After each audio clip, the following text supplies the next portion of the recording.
Çox maraqlıdır. İnsan oruç tutur və iftar vaxtı yaxınlaşanda insanda xüsusi bir sevinç halı yaranır.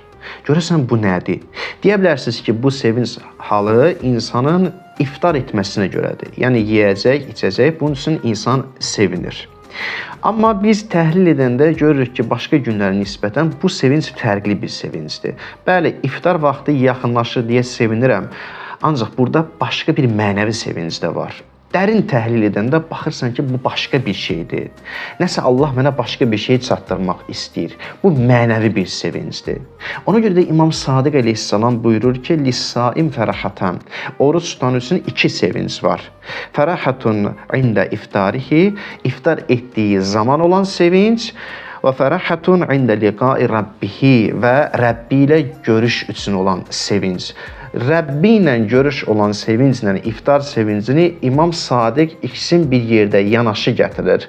Yəni sanki iftar vaxtı bizə onu xatırladır ki, biz Rəbbimizlə görüşəcəyik. Sanki bu bir müqəddiməni hazırlayır ki, mən oruç tutdum və oruc vaxtı iftar yaxınlaşır.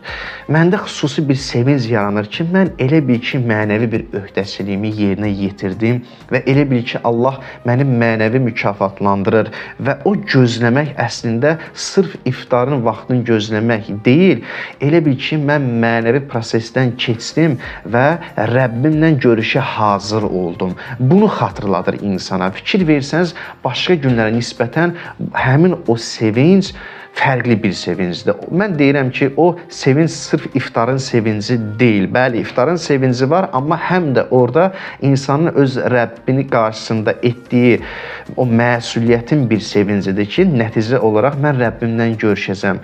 Ona görə möminlər, müsəlmanlar bir yerə yığılıb iftar vaxtı gözləyəndə iftarını açırlar, qəlbə bir sevinc gəlir və bu sevinc elə bir şərait yaradır ki, müsəlmanlar bir-birindən həmin zaman mehriban rəftar edir. Deməyin ki, yedi, içdi, qarnı doydu, ona görə də mehriban rəftar edir. Yox, belə deyək ki, məsuliyyətlərini layiqincə bəlkə də yerinə yetirdilər və bir rahatlıq tapdılar. O aramlıqdan qaynaqlandı həmin o sevinc, mehribanlıq. Bax, oruc insana bizim Rəbbimizlə görüşməyi xatırladan bir ibadətdir.